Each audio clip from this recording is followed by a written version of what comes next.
Es un placer estar esta noche otra vez con ustedes para adorar al Señor y para servirle. Y me alegro que hayan podido venir esta noche y espero que ustedes hayan venido con el deseo de pensar. El problema es que alguna gente piensa temprano en la mañana y por la tarde ya está. Otros son al revés. Yo tengo un amigo que dice que él empieza a leer como a las 10, a las 11 de la noche, que es cuando él, y se pasa no sé cuántas horas estudiando. Yo espero que ustedes puedan pensar de noche, porque vamos a trabajar con algunas ideitas que son a lo mejor un poquito complejas. Yo sé que hay gente que se niega a pensar, pero había un profesor en la Universidad de La Habana que le decía a los estudiantes: muchachos, piensen que pensar no duele. Y los que están al día con la medicina moderna dicen que la persona que se mantiene intelectualmente activa tiene menos posibilidades de desarrollar Alzheimer, y que si lo llega a desarrollar tiene mayores posibilidades de que no sea tan grave la situación. Ahora, si ustedes no piensan y no se mantienen intelectualmente activos y les agarra el Alzheimer, yo les voy a dar un consuelo, una esperanza. La ventaja que tiene el Alzheimer es que la persona conoce gente nueva todos los días. No, porque a lo mejor algunos de ustedes no quieren pensar y los va a agarrar el Alzheimer. Entonces, pues, para no dejarlos tampoco en una situación de desolación, pues ahí tienen más o menos. Fíjense con lo que nosotros vamos a trabajar esta noche. Nosotros vamos a hacer, y como digo siempre, perdonen que me eche esta pastillita, y en esta pastillita no hay nada, hay miel nada más, porque una vez en una conferencia de pastores, un pastor me preguntó qué tenía la pastillita que yo usaba. Parece que él creía que la pastilla tenía relación con lo que yo decía, porque hay gente que son así. Igual que yo usaba un Nuevo Testamento pequeñito, y en una conferencia de pastores un pastor me preguntó que dónde yo lo había comprado. A mí me extraño que un pastor no sepa dónde se compra un Nuevo Testamento, y le dije: ¿y por qué tú quieres saber dónde se vende? ¿Se vende? Dice: no, porque es que el tuyo dice cosas que no dice el mío. Y lo que pasa es que él no trabajaba con el de él como yo trabajo con el mío. Fíjense, vamos a tener un pequeño ejercicio de filosofía de la religión.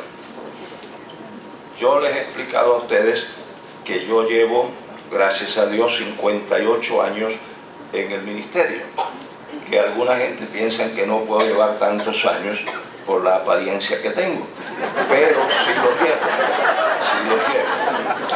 Y yo trabajo con todos los grupos. Yo trabajo con algunos que ni yo sabía qué es lo que pertenecían. Me invitan y yo voy. La pasión mía es servir al Señor, enseñar su palabra, y a donde quiera que me invitan, yo voy. A veces ni sé a qué pertenece ese grupo, pero voy a servir. Eso me ha llevado a tantos lugares y a tantas denominaciones y grupos diferentes. Yo he descubierto que en porcentaje dramático, alarmante, de la iglesia cristiana no existe una pastoral del dolor. O sea, se ha desarrollado una iglesia triunfalista, que es distinto a una iglesia triunfante.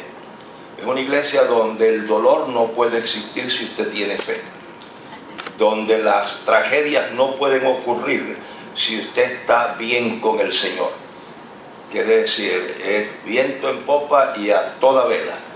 Aquí no pasa nada, no pueden ocurrir cosas desagradables. Y cuando a una persona le ocurre, pues la marginan, porque algo debe de estar haciendo cuando Dios lo ha abandonado de esa manera. Hay algunos lugares donde inclusive han desarrollado la idea de que cuando un cristiano está enfermo es porque está en pecado. Y una vez, de una región donde Carmita ha visitado mucho, país de Centroamérica, vino un pastor de allá que ella conoció y se quedó en casa una noche, y en el desayuno yo dije, esta es la oportunidad de yo averiguar eso, y le pregunté, ¿es cierto que donde tú vienes dicen que si un cristiano está en pecado, si está enfermo es porque está en pecado? Y me dijo, sí. Y yo le dije, ¿y cuando es el pastor el que está enfermo, cómo ustedes lo explican? Miren lo que él me dijo. Me dijo, no, es que el Señor lo obligó a descansar, porque trabaja tanto que la única manera que consiguió fue meterlo en la cama, porque hay esos arreglos para todas las cosas. Y el que sufre, miren hermanos, esa es una información equivocada, y algunas iglesias y algunos predicadores hacen ofertas que no pueden respaldar con la Sagrada Escritura. Hay una enajenación de la Biblia en el púlpito que es alarmante. Por ejemplo, ofertas que la Biblia no respalda. Ofrecen, por ejemplo, la noche de los milagros, porque Dios está departamentalizado. Hay noches que él hace milagros y otras noches atiende otras cosas y otras noches atiende otras cosas. Entonces, jactancias de personas que piensan que tienen ellos la capacidad de sanar, porque hay una mala comprensión de lo que la Biblia llama el don de sanidad. Piensan que es que reside en una persona la capacidad de sanar. Eso es equivocado. Cuando usted lee Corintios, don de sanidad o don de otra cosa, observe que algunas versiones ponen la palabra don en letra cursiva. Cuando eso ocurre, es que esa palabra no aparece en el manuscrito, y el traductor la pone porque él piensa que debe de estar allí. Por eso lo que hay que leer no es don de sanidad. Cuando dice acerca de los dones espirituales, es acerca de las manifestaciones del Espíritu Santo. En ninguna persona reside el don de sanar o la capacidad de sanar. Y hay razones obvias para eso. Por ejemplo, Dios conoce la naturaleza humana, la soberbia y la arrogancia humana. Una persona a la que le depositen esa capacidad, el riesgo de soberbia es altísimo, y Dios no hace eso. La otra cosa es por razones prácticas. Supónganse que doña Felita tiene el don de sanar y esta noche no vino al culto. Entonces hay un enfermo, no podemos orar por él porque doña Felita no está. Pero trate de no morir de aquí al martes, que es el próximo culto. Y nosotros vamos a hablar con doña Felita para que no nos falte el martes. Dios no hace esas cosas. Dios sana a su discreción, y los dones de sanidad se producen a discreción de Dios cuando el pueblo de Dios está congregado. Y no le busque más vueltas que no las tiene. Porque cualquiera de nosotros es un vehículo para que Dios se manifieste y se glorifique.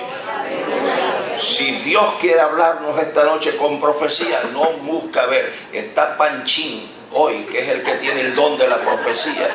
No, pues no le puedo hablar a mi gente hoy. Mañana voy a ver si él viene para poderle hablar. Dios no hace esas cosas. Entonces hay ofertas que la gente hace que Dios no las hace. Por ejemplo, la noche de los milagros. Y una vecina que tiene una amiga que tiene cáncer, y le dice, el jueves va a venir de no sé dónde un hombre que tiene la capacidad de sanar y va a ver la noche de los milagros. Yo quiero que tú vayas conmigo para que Dios te sane. Y la señora se llena de esperanza y viene a la iglesia. Se termina la noche de los milagros y la señora no es sanada. Entonces viene una hermana y se le acerca piadosamente, hermana, es que usted no tiene fe.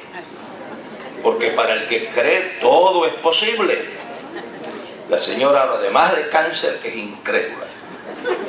Pero hay otra hermana que tiene más comunicación con lo divino y está más al tanto de las cosas y se le acerca piadosamente: hermana, ¿por qué usted no examina su vida? Si quizás usted tiene algún pecado escondido. Porque acuérdense que la palabra dice que Dios no oye a los pecadores. Ahora la señora tiene cáncer, es incrédula y tiene un pecado que no sé dónde rayo está escondido. Si la señora se hubiera quedado en la casa, habría salido mejor. Porque se habría quedado con cáncer, que ya es malo. Pero por venir a la noche de los milagros, ahora tiene cáncer, es incrédula y está en pecado. Que estuviera en Cuba, lo único que haría falta que le dijeran es: donde hay un palo, le dieran una soga y un poco de cebo de carnero para que se ahorque. Lo único. Dios no hace esas cosas. No hay garantía bíblica de que Dios va a sanar a una persona sencillamente porque se lo pida. No hay garantías de eso. No hay base bíblica para invitar a la gente a una reunión donde Dios lo va a sanar. Hay base bíblica para invitar a una persona a donde Dios lo va a salvar. Porque la Biblia categóricamente dice: el que a mí viene, yo no lo echo fuera. Pero no dice la Biblia en ninguna parte que Dios garantiza sanar al que se lo pida. Fíjense, siendo yo pastor en Miami hace años, entro al cuarto del hospital donde hay una señora miembro de la iglesia enferma. Cuando yo entro, un predicador que los estaba visitando acababa de orar. En el momento en que yo entré, él dijo amén y le dijo a la señora y a los familiares: ya está sana. Lo que hace falta es que el médico venga y lo certifique. Lo que hizo el médico fue mandarla para un hospital con más recursos, y a los pocos días ella falleció. Cuando Dios dice que uno está sano, uno no muere. Recuerdan que una vez Cristo le dijo a sus discípulos: pasemos al otro lado, y cogieron un bote. Hubo una tormenta gigantesca que por poco se hunde el bote. Los discípulos estaban corriendo, y ¿qué estaba haciendo Cristo? Durmiendo. Porque Cristo no dijo: vamos a ver si llegamos al otro lado. Cristo dijo: vamos para el otro lado. Y cuando Dios dice: vamos para el otro lado, y se hunde el barco, lo convierte en un submarino, pero llegan al otro lado.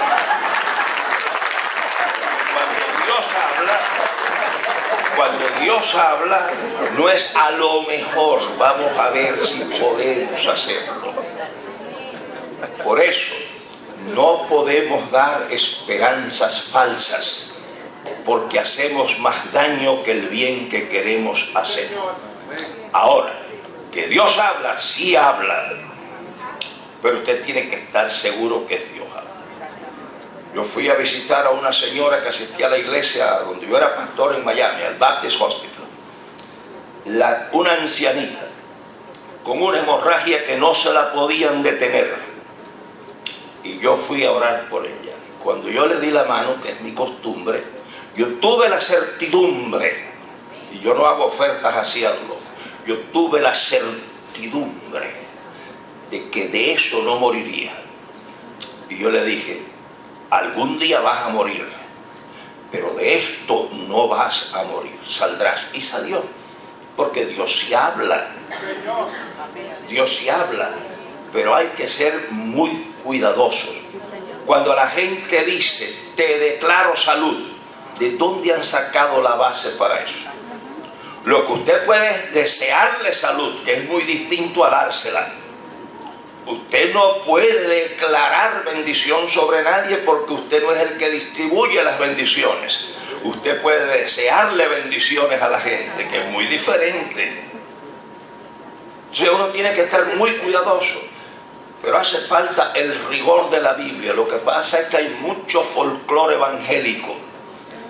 y la gente no se detiene a criticar lo que escucha. Cada vez que usted escuche algo, no importa a quién se lo escuche, pero lo que usted escucha esta noche, yo soy responsable de lo que digo, pero no de lo que usted hace con lo que yo digo. Así que usted asegúrese bien que lo que yo digo es lo que dice Dios, porque si no, está jugando con candela. Ahora, si lo que yo digo es lo que Dios dice y usted no lo hace, se fastidió. Y si lo que yo digo no es lo que Dios dice y usted lo hace, se fastidió.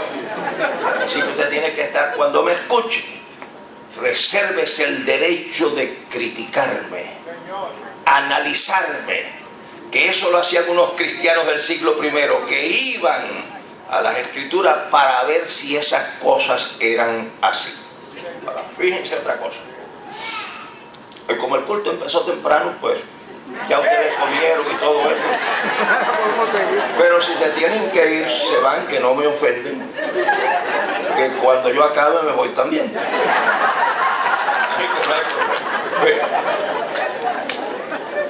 En Nicaragua hace muchos años celebraron una campaña de evangelización con un evangelista internacional.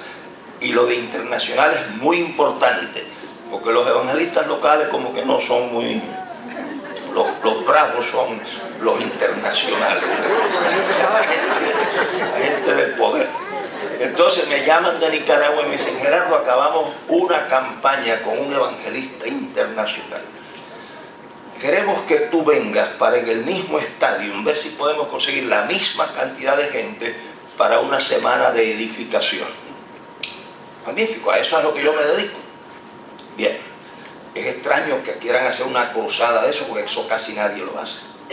Pero yo fui, y como que yo llego al principio del culto y me quedo hasta que se va toda la gente conversando, saludando, corriendo la máquina a la gente.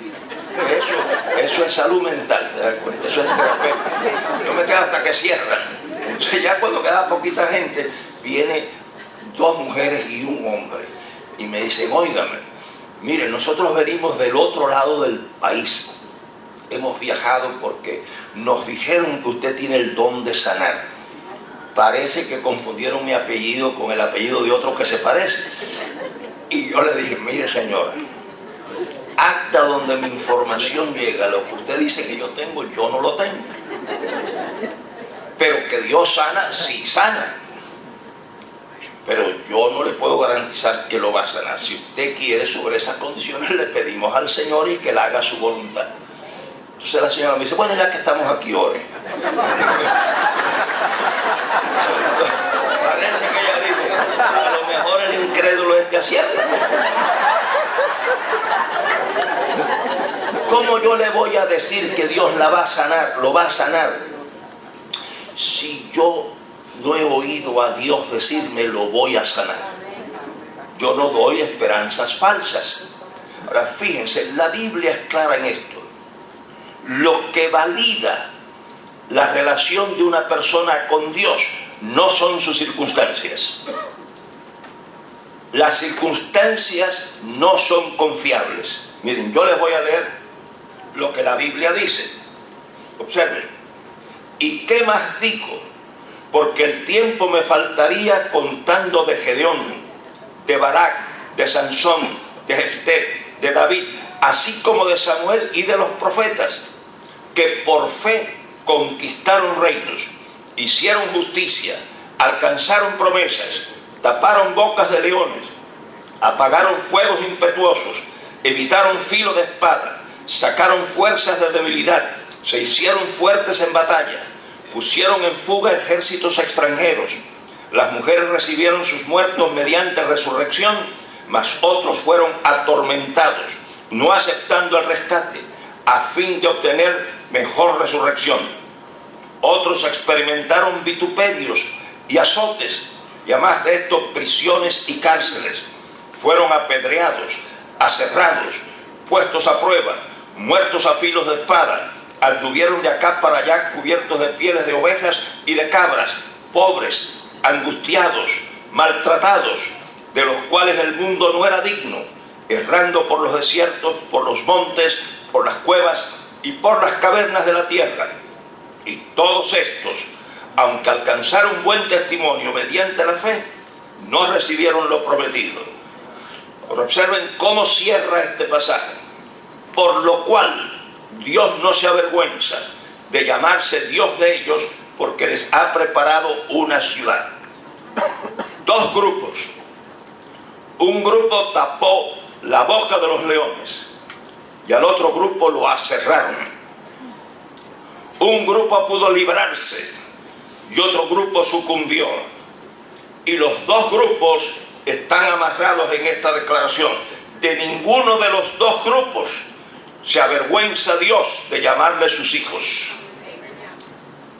Porque lo que valida la vida de un cristiano es la relación que tiene con Dios personalmente y no su circunstancia. Yo el otro día les conté esta mañana que hace unos meses atrás me enfogoné yo un poco, porque yo todas las tardes saco a pasear a Susi, la perrita de Carmita. La saco todos los días porque como Carmita la quiere tanto, pues eso me da puntos a mí con ella. No, porque después de 52 años de casado uno tiene que inventarse mucha cosa para mantener las cosas vivas, ¿sabes?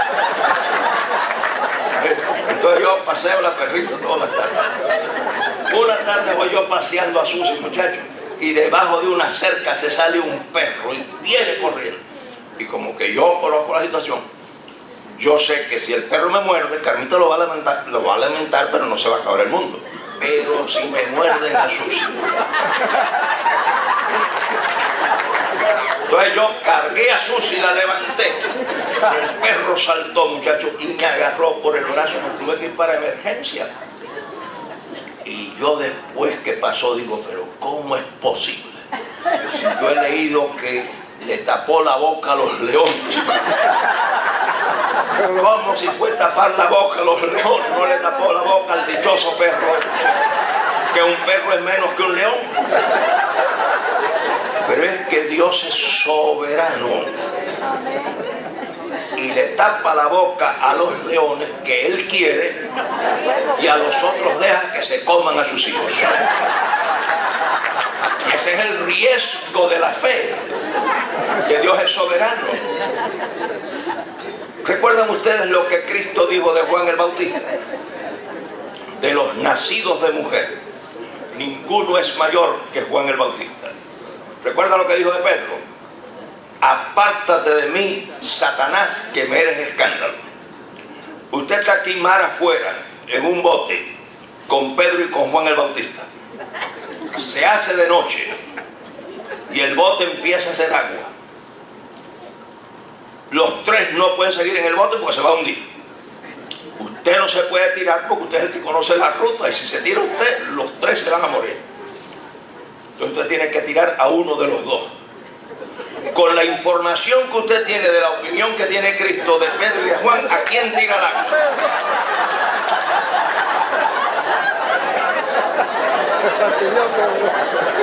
Los dominicanos dirían, se fuñó Pedro.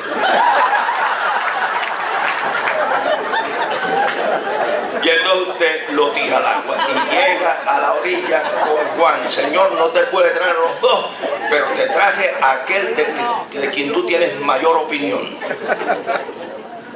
Y le habrían dicho, te equivocaste. Tenías que haber tirado a Juan el Bautista y traerme a Pedro. Porque eso fue lo que hizo Dios.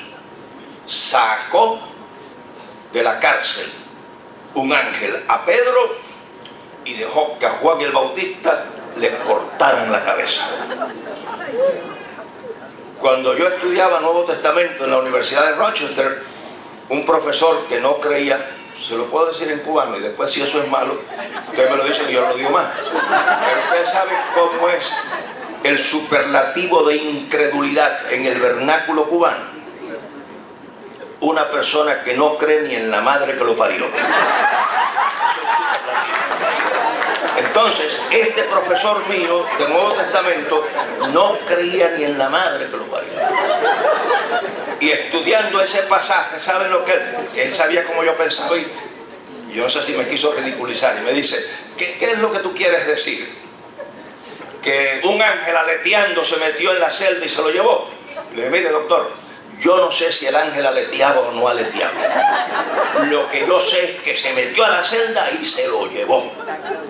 Entonces me dice, tú le pones a la Biblia cosas que la Biblia no dice. Y digo, y ustedes los teólogos, el problema que tienen es que dicen que creen en Dios, pero no lo dejan que se comporte como Dios. Amén. Claro que Dios pudo haber sacado a Juan y a Pedro, pero por razones que yo no entiendo. Y miren ustedes, le cortaron la cabeza a Juan el Bautista por la cosa más ridícula que hay, por complacer la lascivia, la inmoralidad de una mujer. ¿Dónde estaba Dios? Es que hay cosas de Dios que nosotros no entendemos. Ahora fíjense, en esta noche vamos a trabajar con lo que yo llamo un ejercicio de filosofía de la religión, y vamos a trabajar con el problema más antiguo en el pensamiento humano, que es el sufrimiento de la gente buena. O sea, el sufrimiento de los sinvergüenzas nunca ha sido preocupación. No es que uno le desee mal a nadie, pero es que cuando a un sinvergüenza lo muelen, es como una vindicación a la dignidad humana. Bien merecido se lo tenía. Por eso a mí me gustaba tanto un programa que se llamaba Dark Justice, la justicia oscura, de un juez. Yo lo esperaba los últimos minutos porque ustedes saben que la jurisprudencia americana es peligrosa, ¿sabes? Si yo no fuera cristiano, yo viviría asustado en Estados Unidos, porque es un sistema caprichoso y demasiado técnico, a veces por cualquier bobería. O sea, yo supe de un caso que el hombre salió absuelto porque el abogado se basó en que en el reporte donde decía la droga que le habían encontrado a este hombre, cometieron un error gramatical. Creo que la droga llevaba 2 S y nada más puso una, o llevaba 1 y puso 2. Y el abogado dijo, esa droga no existe, y en realidad no existía. Pero un error gramatical. Entonces, este juez sufría por los tecnicismos y soltaba gente que él sabía que eran unos sinvergüenza, pero no tenía otro remedio que soltar. Pero él tenía 2 o 3 amigos, y por la noche se vestía con sus pantalones, eso de hule, se montaban en motocicleta y buscaban al tipo, muchachos, y lo cepillaban. Yo esperaba los últimos minutos del programa cuando lo agarraban. Yo me metía en una cápsula espacial, digo, por lo menos hay justicia con esto. Pero cuando el que sufre es el justo, el bueno, el piadoso, eso crea problemas. Fíjense, la Biblia tiene pasajes enigmáticos. Llevo más de medio siglo estudiando la Biblia. Considero tener una biblioteca bastante buena y tengo amigos que son expertos en diferentes áreas de la teología. Cuando la biblioteca no me es suficiente, yo los consulto. Todavía hay pasajes de la Biblia que nadie ha podido abrir. Están cerrados totalmente. No sé por qué están ahí si nadie los puede abrir, pero ahí están, enigmáticos, misteriosos. Hay algunos que sí, como una vez uno en la televisión, que es para probar la paciencia uno, dijo que Dios le había revelado la interpretación del libro de Job. O sea, sin estudiar, sin leer, sin nada, por revelación, ¡pam! Es como si Dios se burlara del trabajo honesto de los investigadores bíblicos. Pero hay pasajes que nadie sabe. Pero en lo que la Biblia es transparente, en el amor de Dios. Para entender el amor de Dios no hace falta hermenéutica, no hace falta el dominio de las lenguas bíblicas, no hace falta conocer nada, nada más leer. Y si no sabe leer, ahora viene eso en CD, tú lo aprietas y ahí habla del amor de Dios. Fácil. Yo fui capellán en una prisión militar en Cuba. El hombre con el que yo había estado hablando Yo los acompañaba desde la celda hasta el lugar de ejecución. Yo era el último que hablaba con ellos. No los ejecutaban hasta que yo le decía al oficial que ya yo había terminado, y entonces los ejecutaba. Voy a buscarlo con los soldados a la celda, y al abrir la puerta de la celda le pregunto: ¿estás preparado para lo que viene?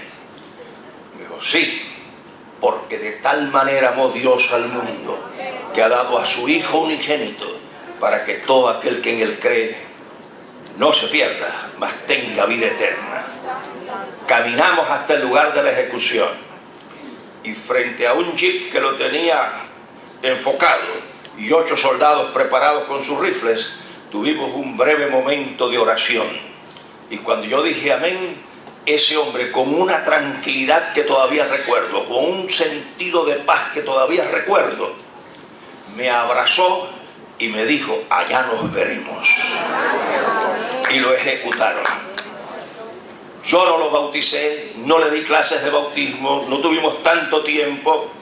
Yo solamente le hablé de que Dios lo amaba, y él lo comprendió. Yo les expliqué a algunos de ustedes, no sé si estuvieron en el cual culto de la mañana, del otro que yo fui a su celda. Y cuando le fui a hablar del Señor, me dijo: no, yo quiero que me busques un cura. Yo le dije: yo te lo busco con mucho gusto, porque aquí hay un monje franciscano. ¿Me dejas decirte 2 palabras antes de buscarte al cura? Y me dijo: sí. Le dije del amor de Dios en poquitas palabras. Le pregunté si quería aceptarlo y me dijo que sí. Tuvimos un momento de oración donde él recibió a Cristo como su Salvador. Y cuando yo dije amén, le dije: te voy a buscar el cura ahora. Me dijo: ya no me lo busques, que ya no me hace falta. Y para los que estén pensando si yo le habría buscado el cura o no, sí se lo habría buscado. Que a lo mejor lo van a matar, chicos.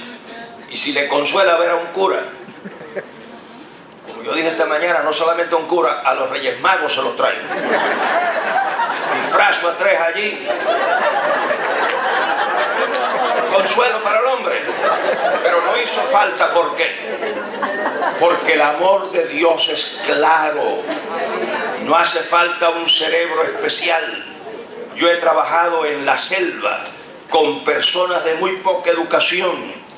Una vez en una región que tuve, el intérprete del dialecto que esa gente hablaba me dijo: Gerardo, tienes que poner las palabras lo más simple que tú puedas, porque este dialecto no tiene casi herramientas. El amor de Dios se puede explicar aún en ese dialecto, y la gente puede creer en el amor. Es fácil. El problema se nos presenta cuando usted pone el amor de Dios en el contexto del sufrimiento de sus hijos. Ahí sí se llena el cuarto de agua. El amor de Dios, independiente del sufrimiento de sus hijos, transparente y claro en la Biblia. Fíjense, en cuanto al amor de Dios, yo no tengo problemas. Eso es claro. Pero ¿saben ustedes con lo que yo sí tengo problemas? Yo tengo problemas con la manera en que Dios administra el mundo. De que Él me ama, no me cabe dudas. En la manera en que Él administra el mundo, sí me crea problemas. Cuando veo tantas injusticias, cuando veo tantas cosas que no tienen explicación, cuando yo veo el dolor, cuando yo veo niños casi recién nacidos con cáncer, se me llena el cuarto de agua. ¿Cómo es posible que estas cosas sean así? Con la realidad de Él yo no tengo problemas. Que Dios es real es incontrovertible. Trabajo que yo he hecho en diferentes universidades, Universidad Católica, Protestante, del gobierno, privadas, ha sido trabajo de teología apologética, que es la defensa de Dios y de la fe sin usar la Biblia, sencillamente usando lógica. Y yo he llenado pizarrones de fórmulas que en todas las facultades que yo he estado ha sido irrebatible. Que crean o no crean es otra cosa, pero que no han podido rebatir la realidad lógica de Dios. Con eso yo no tengo problema. Que Dios es real, no cabe duda. Amén. Una vez yo estaba, no permitieron usar la universidad porque había mucha influencia marxista, y entonces alquilaron otro lugar, pero para allá se nos fueron todos los estudiantes marxistas a fastidiar. Y entonces uno en la discusión se para muy, así como muy seguro de sí mismo, y dice: mire, Dios no puede existir, Dios no existe. Y Dios no existe y Dios no es real, porque de la nada nada sale. Y entonces, ¿de dónde salió Dios? Yo le dije: camaradas, me han encomendado una triste misión esta noche. Es decirle que ninguno de ustedes están aquí. Porque como de la nada nada sale, ¿de dónde rayos salieron ustedes?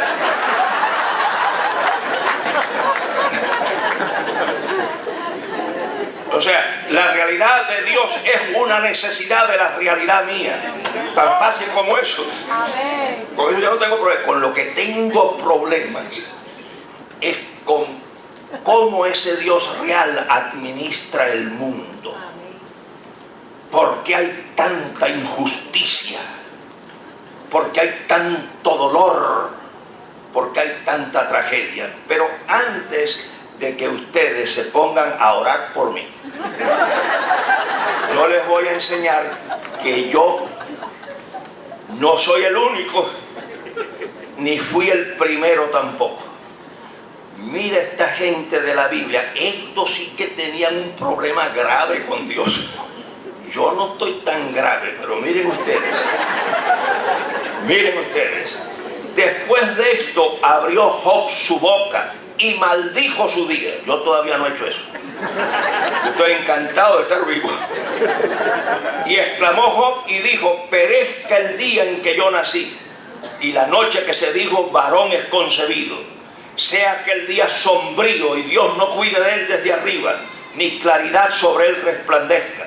Afénlo tinieblas y sombra de muerte, repose sobre él nublado, que lo haga horrible como calaginoso día.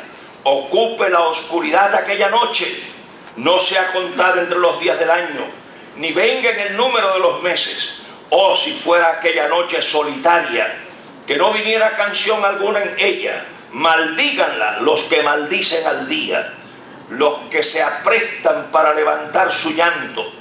Oscurezcanse las estrellas de su alba, espere la luz y no venga, ni vea los párpados de la mañana, por cuanto no cerró las puertas del vientre donde yo estaba, ni escondió de mis ojos la miseria. ¿Por qué no morí yo desde la matriz, o fui traspasado en saliendo del vientre? Pues que ahora yaciera yo y reposara, durmiera y entonces tuviera reposo. ¿O por qué no fui escondido como aborto, como los pequeñitos que nunca vieron luz?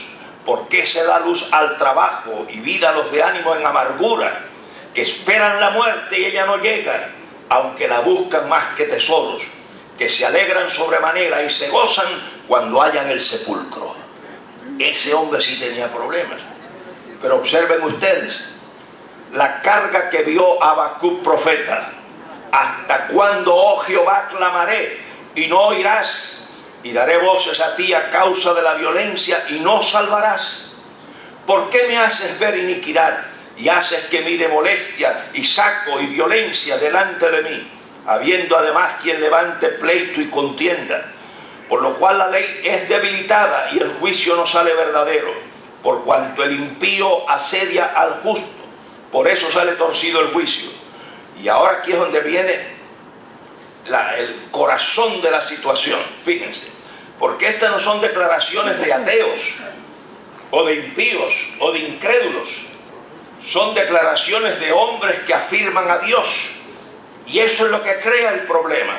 Observen lo que dice él: muy limpio eres de ojos para ver el mal, ni puedes ver el agravio. ¿Por qué ves los menospreciadores y callas cuando destruye al impío al más justo que él? ¿Ven dónde está el corazón del problema? Porque esta es una confesión en el contexto de un Dios bueno y de amor. Pero los persas no tuvieron ese problema. ¿Por qué?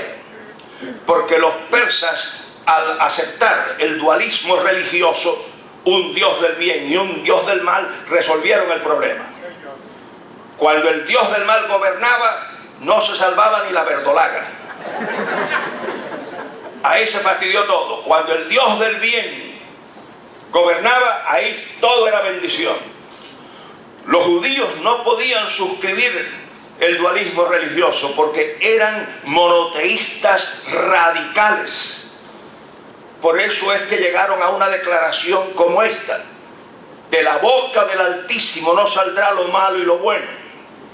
Ocurrirá algo en la ciudad que Jehová no haya hecho. Entonces el problema de Habacuc es: ¿por qué, si eres limpio de ojos, me haces ver tanta injusticia? Eso es lo que crea la crisis. Y miren a la conclusión que llega el salmista en una situación parecida. He aquí estos impíos, sin ser turbados del mundo, alcanzaron riquezas. Miren ustedes la conclusión, que es lógicamente irrebatible. Verdaderamente, en vano he limpiado mi corazón y lavado mis manos en inocencia, pues he sido azotado todo el día y empezaba mi castigo por las mañanas. Pónganse en el lugar de él. Si a este sinvergüenza que es su vecino todo le sale bien, tenían los ojos hinchados de gordos, alcanzaban hasta con creces los antojos del corazón, o sea, no las necesidades, antojos, y no creían en Dios, desafiaban a Dios. No hay conocimiento en el cielo, de esto no se enteran allá arriba. Y yo, que he lavado mis manos en inocencia, que he limpiado mi corazón, me empiezan a dar golpes desde que amanece. La conclusión lógica es: ellos han hecho mejor negocio que yo. En vano yo creo. Y es que eso es así. Miren, cuando nosotros fuimos a comprar la casita en que Carmita y yo vivimos, que es la única casa que hemos tenido en toda la vida nuestra, toda la vida vivimos en alquiler. Oye, me llevaron hasta, que si no fuera porque Carmita decía que esa casa se la dio el Señor, porque ella es así, yo hubiera mandado a freír buñuelos a la compañía que estaba intermedio, al banco, al broker y a todo el mundo. Lo hubiera mandado, porque me llevaron hasta... Fíjense, ¿saben lo que me pidieron? Cuando usted mete el número de seguro social, pues ahí salen todos los créditos suyos. Y yo había firmado para que los dos hijos mayores compraran carros. Pero ya los dos carros estaban pagados hacía tiempo. Quiere decir que no... ¿Sabe lo que se le ocurre preguntarle? ¿Y quién pagó los carros? Pero ¿y qué le importa a usted si los pagaron ellos, Santa Claus, o se los... están pagos? Ah, no fue esa situación. Entonces me dijeron: tiene que traer los cheques cancelados. Y menos mal que los hijos habían guardado esos cheques, pues hacía mucho tiempo. Y me tuvieron que mandar cada uno 36 cheques cancelados. Y entonces fue que me aprobaron. Sin embargo, yo estoy visitando a unos amigos y hay un hombre allí que trabaja en una panadería. ¿Y saben lo que yo le escucho a él decir? Estoy comprando una casa y le dije al dueño de la panadería que cuando llame el banco no diga que yo soy empleado, diga que yo soy el dueño de la panadería. La cantidad de gente que en forma fraudulenta, chicos, y cuando va un honesto... Yo tengo un amigo, yo fui su pastor, estaba queriendo poner una cafetería y me dice: mira, llevo meses luchando, me he gastado ya como $75,000 en permisos y en esto y en lo otro, y no me lo acaban de aprobar. Y ese bandido de la esquina en una semana abrió la cafetería. Es que en esta sociedad corrupta, usted quiere que se le enrede la madeja, sea honesto. Usted quiere que todo le salga bien, meta mentira, haga fraude, compre documentos, pásele por abajo de la mano al inspector. Llegó un inspector a ver la casita que yo iba a comprar, el techo, y me dice: todo está muy bien. Y entonces después me dijeron que no estaba todo bien. ¿Y sabe lo que me dijo uno? Dice: ¿tú le diste dinero? Y dije: no, yo no le di dinero. Dice: por eso fue que de bien salió a mal. Me ha pasado dinero, chico. Entonces, ese es el problema. ¿Cómo ocurre eso en el contexto de un Dios de amor? Miren, hermanos, si yo fuera Dios, esto funcionaba diferente. No les quepa a ustedes dudas. No les quepa dudas. Miren, si yo fuera Dios, no habría ningún sinvergüenza que violara a una niña de 10 años. Porque como yo soy Dios, soy omnisciente. Y antes de que al sinvergüenza se le ocurra, yo lo sé.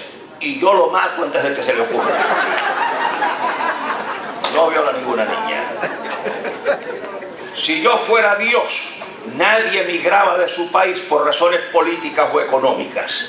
Emigraba porque le gusta vivir en otra parte del mundo. Pero por razones políticas o económicas no saldría. ¿Por qué? Porque yo al sinvergüenza que gobierne, cuando haga eso, lo mato. Y muerto el perro, se acabó la rabia. Si yo fuera Dios, no existirían los hospitales oncológicos infantiles. Yo fui pastor, yo creo que eran 4 o 5 pediatras en Miami. Y a veces me invitaban a ir al hospital infantil de Miami. Entrar a la sala de oncología y ver muñequitas y muñequitos comidos por el cáncer. Un día cuando estamos saliendo me dice el pediatra: estamos dando un tratamiento tan riguroso que lo vamos a llevar casi a la muerte, pero es la única manera en que podemos matar lo que tiene. Después veremos cómo lo revivimos. Un bebé. Si yo fuera Dios, esas cosas no ocurrirían. Las riquezas no estarían distribuidas como están distribuidas. No habría la corrupción que hay en los gobiernos. Yo no digo en el de Puerto Rico, en los gobiernos de otros países. En otros países no habría esa corrupción. Pero entonces, a veces me tranquilizo y digo, si yo fuera Dios estaría haciendo las cosas como Él las hace, porque yo tendría los elementos de juicio que lo permiten. Y se me pasa. Pero me vuelve otra vez un episodio, entonces digo, pero si por lo menos Dios me explicara, eso me tranquilizaría. Y entonces imagino a Dios diciendo, yo le explicara a Gerardo, pero si le explico no lo va a entender. Y si no lo va a entender, ¿para qué se lo voy a explicar? Porque para entender a Dios hace falta ser Dios. Porque el único que entiende a Dios es Dios. Y los que tienen una listita para preguntarle cuando lleguen, mejor es que la voten. Porque usted ni va a entender aquí, ni va a entender allá. Porque para entender a Dios hace falta ser Dios. Y cuando lleguemos allá no vamos a ser dioses en miniatura, vamos a ser criaturas redimidas. La esperanza que yo tengo es que cuando yo llegue allá, el disco duro me lo van a, como dicen los que hablan los dos idiomas mezclados, me lo van a reformatear. Para que ya yo no tenga esos problemas más. Porque un cielo con estos problemas no es cielo. Porque aquí por lo menos yo tengo la esperanza que cuando muera se acaba eso. Pero ¿tú sabes lo que es eternamente con esa lucha? Prefiero quedarme aquí y no ser eterno. Porque con la muerte resuelvo mi problema. Es así. Cosas que uno no entiende. Ahora fíjense, con el amor de Dios no he tenido problemas. La Biblia abunda en pasajes de su amor. No te dejaré, no te desampararé, sobre ti he fijado mis ojos. Se olvidará la mujer de lo que dio a luz para dejar de compadecerse del fruto de sus entrañas. Aunque ella lo haga, yo no lo haré. De mis manos nadie te arrebatará. Yo estoy contigo todos los días hasta el fin. El que te toca a ti, toca a la niña de mis ojos. Eso es claro. Ahora, cuando usted pone esto en el contexto de la fe y en el contexto de un Dios bueno, ahí es que tiene problemas.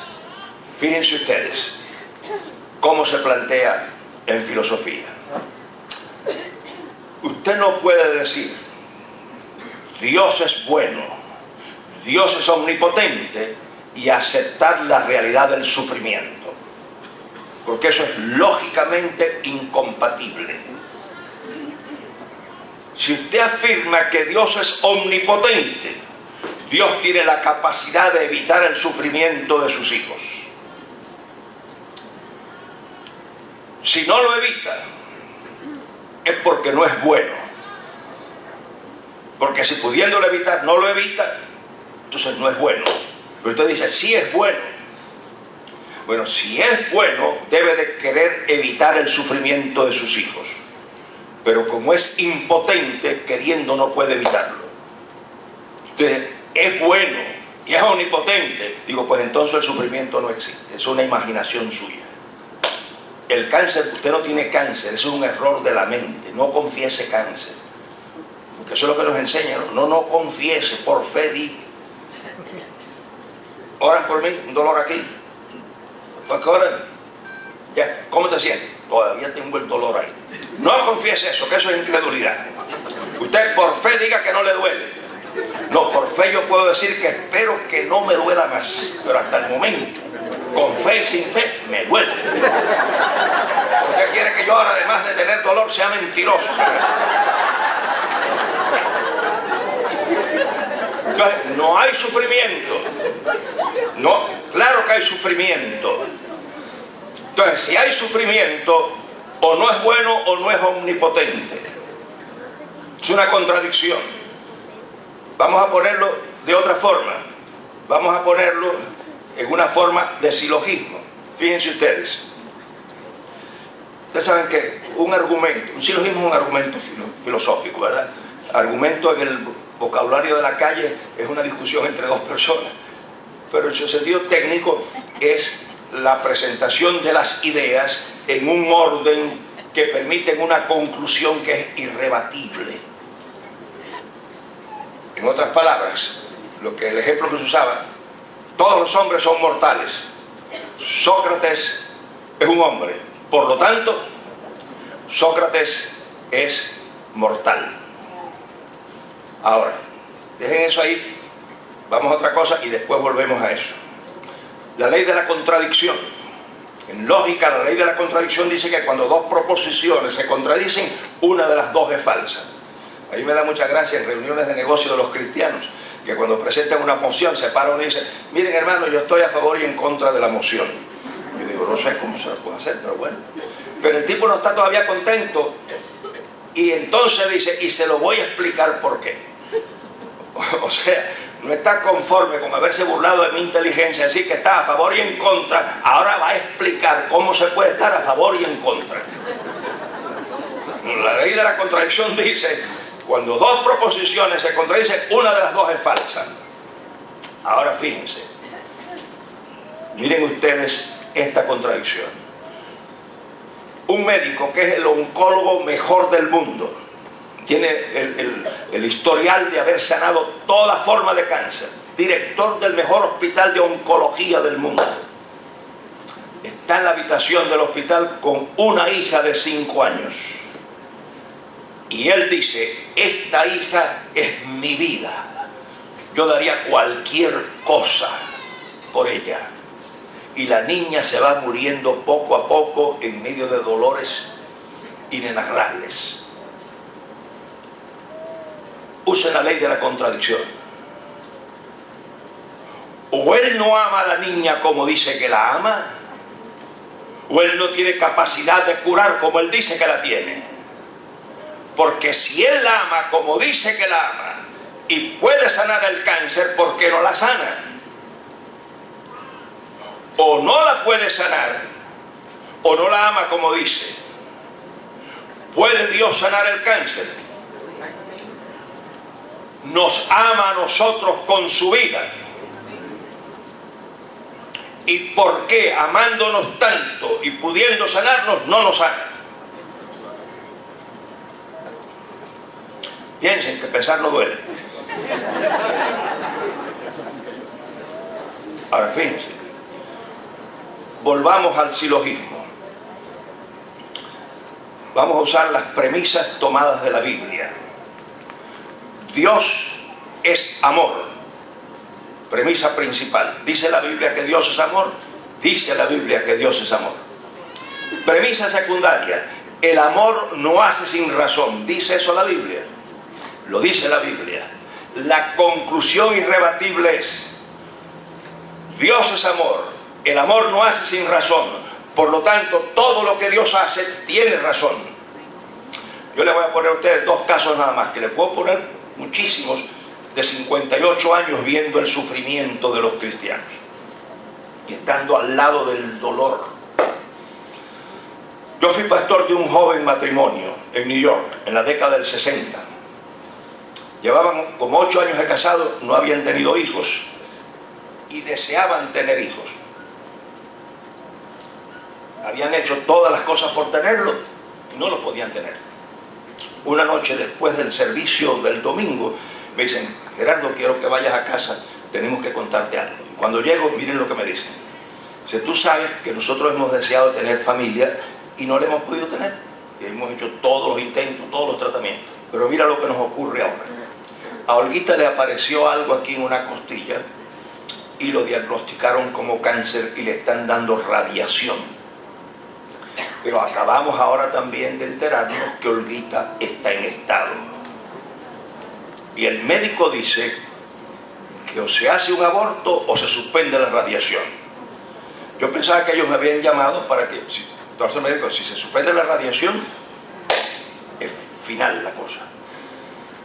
Yo pensaba que me habían llamado para que, como su pastor, les dijera a cuál de las dos matábamos, a la criatura o a la madre. Parece que ellos me vieron en la cara, como que me quedé en el aire. Dice: no, pero no te hemos llamado aquí para que nos aconsejes, te hemos llamado para informarte. Ya firmamos los papeles, la radiación la van a suspender, queremos que nuestra niña nazca. Al suspender la radiación, el cáncer dijo: aquí estoy yo. Y se empezó a regar por todo el cuerpo.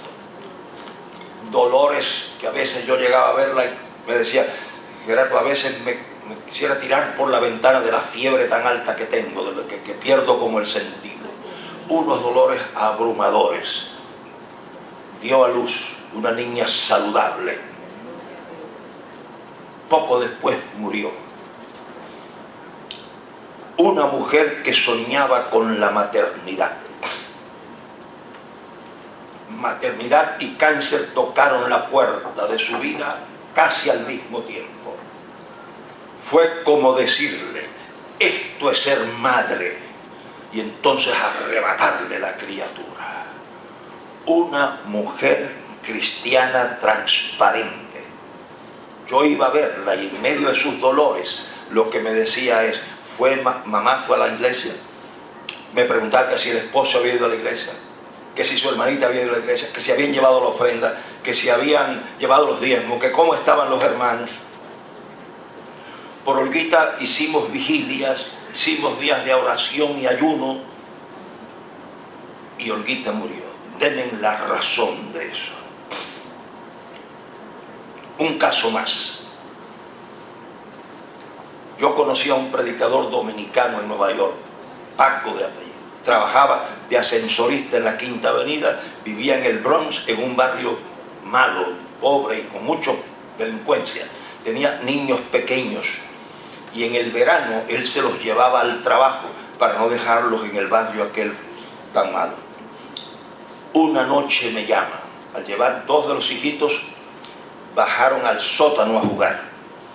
Un ascensor de esos de los viejos, de las puertas esas de acordeón que se abran. Y no se supone que aunque tú andes en la manigueta esa, funcione si la puerta no está cerrada. Bueno, el mayorcito se aburrió de jugar, corrió, se metió en el ascensor y activó la palanca sin cerrar la puerta. Y el ascensor funcionó para subir. Cuando el hermanito más chiquito se dio cuenta de que el ascensor se iba, salió corriendo. Brincó al ascensor, pero no le dio tiempo. Y entre el piso de abajo y el piso de arriba, lo trituraron y lo mataron.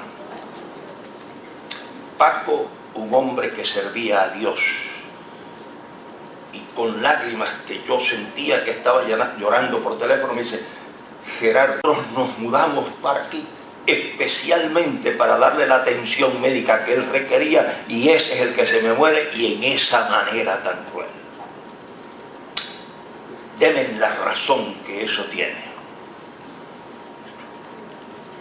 No tiene razón. Ahora, aquí es donde viene lo que ha resuelto mi problema personal. Y yo solamente resuelvo los problemas para mí y les doy la receta a la gente por si la quieren usar. Miren cómo yo lo he resuelto y por qué sigo creyendo que Dios me ama apasionadamente y que de sus manos nadie me arrebatará y que entiendo suficiente de Él para seguir creyendo en Él sin entender muchas de sus cosas. Vamos a agregarle, y si hay profesores de lógica aquí, a lo mejor me van a decir, es un estúpido, mira lo que está haciendo, eso no se hace, pero es la única manera que tengo para explicárselo, así que voy a hacer aquí un medio disparate. Miren, Dios es amor. El amor no hace sin razón. Por lo tanto, todo lo que Dios hace tiene razón. Aquí viene el pedacito que yo le agrego. Pero, como algunas de las cosas que Dios hace para mí no tienen razón, me da una paz que sobrepuja a todo entendimiento.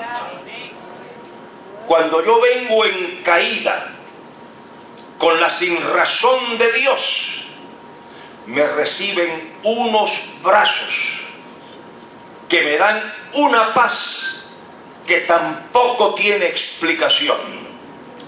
Como Dios no nos puede explicar porque no lo entenderíamos, en la sinrazón de su conducta nos da una paz que tampoco tiene razón. Porque Olguita, horas antes de morir, yo estuve con ella y le dije, repitamos el Salmo 23, y Olguita decía, Jehová se quedaba sin aire, es mi pastor, nada me faltará. Y no pudimos seguir porque no tuvo las fuerzas. Le dijo, Olguita, no sigamos, vamos a orar. Hasta el día de hoy, yo me pregunto, ¿en qué lugar, en qué dimensión estaba esa mujer que decía, nada me faltará cuando todo le faltaba? Así como no tenía explicación la muerte de ella, no tenía explicación tampoco la paz que dominaba su vida. Y es que Dios, al no poder explicar las circunstancias de sus hijos, que tienen explicación, pero explicación para su mente nada más, nos abraza con una paz que tampoco tiene explicación. Me llaman de la clínica bíblica en Costa Rica, en San José. Y cuando a un pastor lo llaman de un hospital, uno sabe que lo llaman ¿para qué? Para que ore por el enfermo. Pero el que me mandó a buscar era un pastor. Y cuando yo entré a su cuarto, nada más puse un pie en el cuarto y me dijo, Gerardo, lo mandé a buscar, pero no para que ore por mí.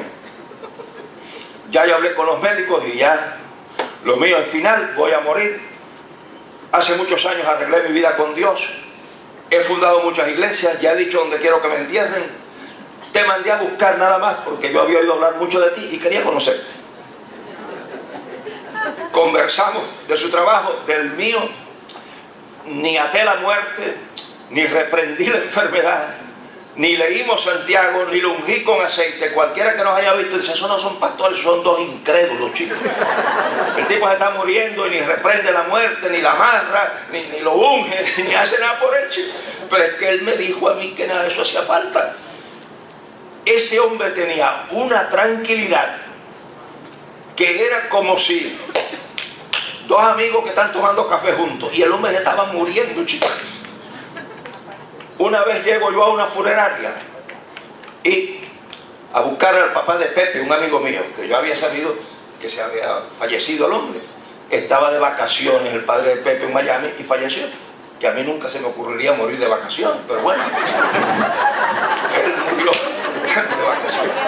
Y yo fui a la funeraria a buscar a Pepe y entro a la funeraria y me pongo a mirar. Es una señora que está conversando con un grupo de mujeres lo más tranquila. Dice, ¿a quién usted busca? Digo, mire, yo soy amigo de Pepe, me dijeron que su padre murió. Dice, yo soy la madre de Pepe, el que ha muerto es mi esposo. Yo no sé si yo hice algún gesto o algo, ¿qué pasó? Porque la señora me dice, Usted va a pensar que yo no lo quería, ¿verdad? Digo, ¿y por qué voy a pensar eso? Dice, no por lo tranquila que usted me ve, pero es que yo soy cristiana. Y ustedes saben que casi los cristianos, miren, la mayoría de los cristianos todavía no acaban de asimilar el concepto cristiano de la muerte. Y cuando alguien muere forman un corre-corre y una cosa y un desmayo y hay que darle cloroformo y cosas. Y por un montón de días no vienen a la iglesia hasta que se recuperan de la tragedia. No, chicos. Este hombre estaba encantada la vida. Esta señora estaba encantada de la vida. Tranquila. ¿Que le dolía? Claro que le dolía. La separación duele hasta para uno que se va 15 días de vacaciones a Estados Unidos. Tú lo extrañas, chicos. O sea, no estamos hablando de que no duele, que no sentimos la ausencia, pero hay un sentido de paz que sobrepuja todo entendimiento. Eso dice la Biblia. Pero el problema con eso es que yo conozco gente que no tienen esa paz en sus tribulaciones. Y entonces tú te preguntas, ¿por qué no la tienen? Porque no acaban de entender que el cristianismo es una fe de contrato, en la que dos partes se comprometen. La gente nada más coge de la Biblia las promesas. ¿Tú conoces las cajitas de promesas que hay, que tienen cartoncitos? Hay gente que sacan y lo leen y lo vuelven a entrar, y sacan y lo leen, y vuelven a entrar. Cuando sacan 6 o 7 y encuentran uno que les gusta, esta es la palabra del Señor para este día. Bandidos que son. Eso lo usan en mercadeo. Compra el juego de cuarto y les regalamos las almohadas. Chicos, ellos no regalan nada. Pero cuando usted te dice que te regalan las almohadas, tú compras el juego de cuarto y el precio de las almohadas está incluido en el juego de cuarto. O sea, bobo. Ese no es el Salvation Army. Pero lo gratis. Y la gente va a eso en la Biblia también. El hombre que dicen que escribió un libro titulado Las 32.000 promesas de la Biblia. Yo quisiera encontrármelo para decirle, ahora tienes que escribir las 32.000 condiciones de las 32.000 promesas. Porque Dios no da nada si no se satisfacen ciertas condiciones. Y en la Biblia, el versículo que dice, y la paz de Dios, que sobrepuja todo entendimiento, gobernará vuestros pensamientos y vuestros corazones. La gente, mire, con un poquitico, con un chispito de gramática resolverían. Porque ese versículo empieza con una conjunción copulativa. Y la paz. Eso gramaticalmente sugiere que antes de eso hay una condición. Porque si no, no pondrían la I. Al poner la I significa mira para atrás. Y el versículo anterior dice, por nada estéis preocupados. La gente no acaba de entender que la preocupación es pecado. Claro, la gente cree que pecado es el adulterio, la fornicación, la borrachera, esas cosas. No, no. Pecado es todo aquello que viola un mandamiento de Dios. Y el Dios que manda a no fornicar, manda a no preocuparse. Y usted me va a decir, pero entonces usted nunca se preocupa. Claro, la vida tiene cosas que te dan un ataque de preocupación. Pero tan pronto te cae la papa caliente en las manos, ¿cuáles son las instrucciones de la Biblia? Poner esa preocupación, Señor, esto me va a turbar. Aquí te lo pongo y brega tú con esa cosa. Y tan pronto tú haces eso, por eso cuando la gente me dice, no te preocupes, digo, yo no me preocupo, yo me ocupo. Y cuando tú pones el objeto de preocupación, lo que tiene la capacidad de preocupar, cuando tú lo pones en el altar de Dios, Dios agarra la preocupación y en su lugar te da una paz que no tiene explicación. ¿Cómo a través de estas circunstancias yo puedo tener paz cuando lo natural es que esté desesperado tomando tranquilizantes? No, es porque al satisfacer la condición viene el resultado. La gente no se acaba de convencer. Y ya 2 cositas más para terminar, porque después de esto yo tengo que ir a comer. Bien, 2 cositas más. La gente no se acaba de convencer que la fe cristiana no es superstición, que esto no es un asunto de sortilegios mágicos, de reprender y de agarrar y de atar y de hacer cosas. No, no, la fe cristiana es ciencia y califica para ciencia. Sencillamente Dios mismo dice que es lógica. Os ruego, hermanos, por las misericordias de Dios, que presentéis vuestros cuerpos en sacrificio vivo, santo, agradable a Dios, que es vuestro racional culto.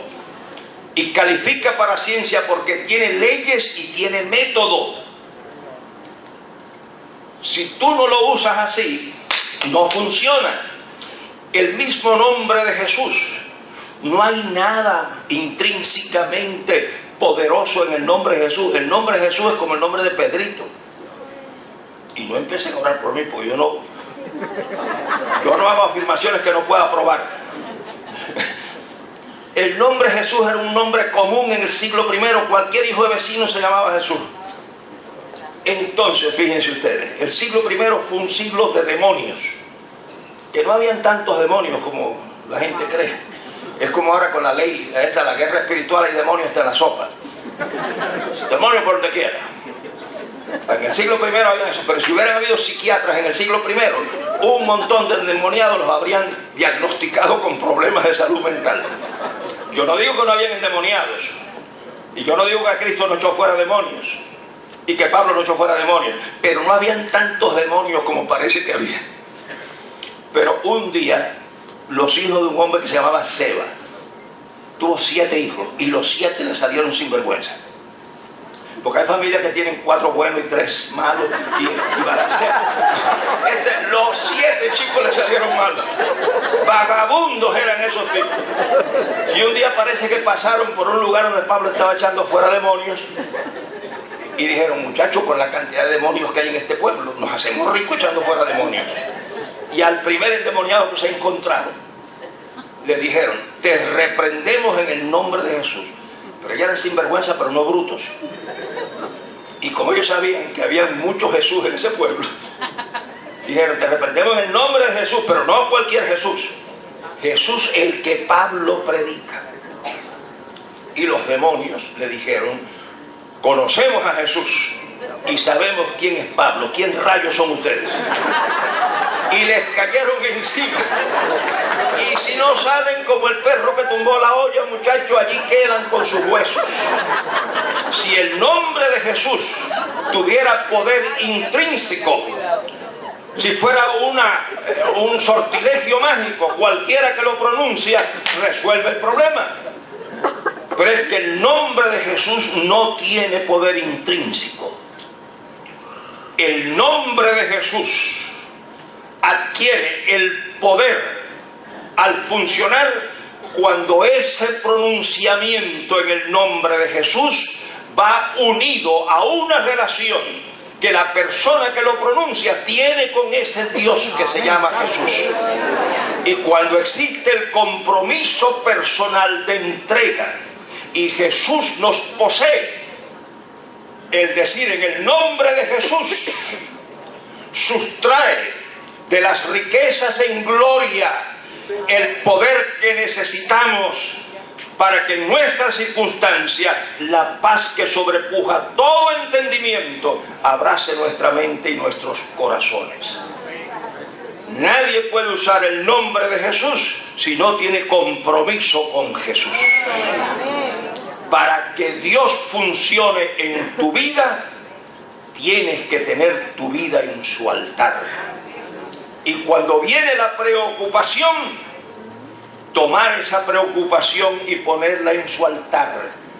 Y Dios se queda con la preocupación y te da una paz que tú no tienes explicación. Y eso me ha ocurrido a mí muchas veces. 2 cositas más. Yo estoy una vez en las montañas de Guadalajara, allá en España. Yo salí de Miami y no había anuncios de huracán. Pero yo, como yo me reporto con Carmita todos los días, varias veces, estoy en un lugar, en una montaña donde no hay señal del celular. Yo tenía que bajar a un pueblito. Y como hay una diferencia de 6 horas, a veces yo a las 12, 12 y pico de la noche bajaba para hablar con Carmita. Y hago eso un día y me dice Carmita, pasó un huracán por aquí y me he quedado sin luz. Y entonces yo llamé enseguida a personas, porque había un área donde no había habido ese problema. Yo le dije a Carmita, mira, te puedes ir, te vienen a buscar. No, yo no me quiero ir de casa. Está bien, pero esto se puede hacer. No, no se quiso ir. Al otro día, cuando hablé con ella por la mañana, me dijo que por poco se asfixia porque el vecino puso un generador y todo el escape se metió por la ventana. Entonces, al otro día sí se fue cuando yo le dije. Ahora, ¿por qué a mí no me crea problemas eso? Porque yo practico un proverbio japonés que dice: aconseja y advierte, y si no te escuchan, deja que la adversidad les enseñe. Ahora miren, a las 2:00 de la noche, cuando yo hice todo lo que estaba a mi alcance de hacer por Carmita, regresé a mi montaña y me metí en el tráiler, me di una ducha y me acosté a leer, no la Biblia, un libro de filosofía que yo estaba leyendo. ¿Y qué ocurrió? Que me quedé profundamente dormido. Ah, pero este tipo no, usted no ama. Un hombre que ama se pasa toda la noche dando caminando, para atrás, para adelante, y Carmita, estará Carmita, no estará Carmita. No, chico. Yo hice todo lo humanamente posible y lo que no podía hacer, se lo puse en las manos a Dios para que Él lo hiciera. El día que me digan a mí cómo yo ayudo, despierto toda la noche caminando para atrás, para adelante, para atrás, para adelante, para atrás, para adelante, yo lo voy a hacer. Pero si tú pones las cosas en las manos de Dios y sigues para atrás, para adelante, entonces Dios dirá, bueno, me las pusiste en la mano o te quedaste con ella. Porque te quedaste con ella, pues no voy a hacer nada. Yo estaba planeando hacer algo. Te quedaste con ella, pues no hago nada. Decide por fin si lo vas a hacer tú o lo voy a hacer yo. Entonces, cuando ustedes dan a los 3 pasajes para terminar, ¿qué dice Job? Lean esos 3 documentos. En ningún momento Dios explica nada. Sin embargo, Job termina diciendo: de oídas te había oído, ahora mis ojos te ven. Y me arrepiento. Y se sintió miserable por lo que hace. Habacuc, ¿qué dice? Aunque la higuera no florezca y aunque las vides no den su fruto y se acaben las manadas y se termine todo, yo con todo me gozaré en Jehová, que pondrá mis pies como los de una sierva. ¿Y qué es lo que dice el salmista? Y los que están familiarizados con el pensamiento hebreo del Antiguo Testamento se van a dar cuenta del salto olímpico que da el salmista. Recuerden que la cultura hebrea es una cultura concreta. Ellos no funcionaban con ideas abstractas. Y el salmista, ¿cómo termina su crisis? En cuanto a mí, el acercarme a Dios es el bien. ¿Ven el grado de abstracción que eso tiene? En cuanto a mí, no es que Dios me resuelva, que me quite los dolores, que me haga rico, que mate a los impíos. No, no, no. En cuanto a mí, el acercarme a Dios es el bien. Y lo que da paz es saber que la relación que uno tiene con Dios es limpia, es honesta, que en lo mejor de nuestro conocimiento no hay nada en la conducta que estorbe nuestra relación con Dios. En cuanto a mí, el acercarme a Dios es el bien. Y ahí ustedes tienen la respuesta. No se entiende el dolor humano, pero Dios a sus hijos les da una paz que sobrepuja a todo entendimiento. Concluyo con esta idea de mi vida. Yo quedé huérfano a los 9 años. A los 11 tuve que abandonar la escuela e irme a trabajar. Cuando nació Gerardito, nuestro primer hijo, que el miércoles va a estar aquí conmigo porque él trabaja para una compañía y Puerto Rico está en su territorio, entonces viene el miércoles, viene Dios mediante. Cuando nació Gerardito, a los pocos meses de nacer, así del aire, no sé de dónde, me vino la idea: si tú mueres, y yo tenía 26 años, Nunca había estado enfermo, nunca había estado hospitalizado, no tenía razones para pensar que iba a morir. Pero me vino la idea, si tú mueres, se repite la historia. Y tu esposa va a pasar lo que pasó tu madre. Y tu hijo va a pasar lo que tú has pasado. Me entró una depresión fulminante. Se me apagaron las luces. Yo era pastor y pastoreé con el piloto automático. Yo no dormía, yo no comía. Una cosa que no quiero ni al peor enemigo se lo deseo. Un día ya no aguanté más porque hay un límite para las fuerzas y me desplomé en el altar yo solo allí. Señor, no puedo ya más. Yo nunca he oído una voz, yo nunca he visto nada, yo nunca he soñado nada que tenga significado religioso. Yo creo que se puede ver, creo que pueden haber visiones y revelaciones, yo no las he tenido. Y quiero ser muy claro con esto porque cuando a veces la gente dice Dios me dijo, da la impresión de que es que en el desayuno estuvieran conversando. Y yo respeto mucho eso. Yo no he oído, pero si yo pusiera en palabras la experiencia, es como si Dios me hubiese dicho, ¿tú no crees que si tú mueres, yo puedo hacer por tu hijo lo que he hecho por ti? Y hacer por tu esposa lo que he hecho por tu madre. Mi madre murió casi a los 100 años.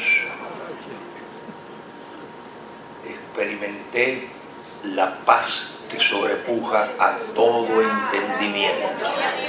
Cuando me desplomé delante de él, vino una certidumbre y una paz. Y jamás me molestó. Y ya Gerardito está casado, tiene hijos Gerardito, ya Carmita tiene bisnietos.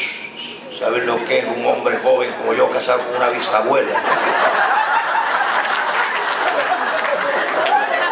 Paz que sobrepuja a todo entendimiento. Del desplome en el altar, Dios me tomó en sus brazos y me dio una paz que jamás la he perdido con mi familia. Ellos están en sus manos y de allí nadie los puede arrebatar. Ahí tienen la receta. Que le van a venir cosas que no tienen explicación es muy probable, pero nunca llegará nada a la vida de ustedes que sobrepase la calibración que de ustedes Dios tiene, porque Él no los dejará cargar más allá que lo que ustedes pueden llevar. Y cuando ustedes sientan que están cargados más allá, no tengan temor en confesarlo y decírselo al Señor. Me siento más cargado, porque Pablo, que escribió no nos cargará más allá, fue también el que escribió hemos sido cargados más allá de nuestras fuerzas y aún temimos por nuestra vida. ¿En qué quedamos, chicos? Es que una cosa es la realidad objetiva y otra cosa es la realidad subjetiva. Podemos sentirnos abandonados. Lo malo no es sentirse abandonado, lo malo es creerse abandonado. Ahí está la cosa. Y que el Señor me los bendiga, me los guarde, me los haga santos, y todavía le queda tiempo a Dios con ustedes para hacer la obra.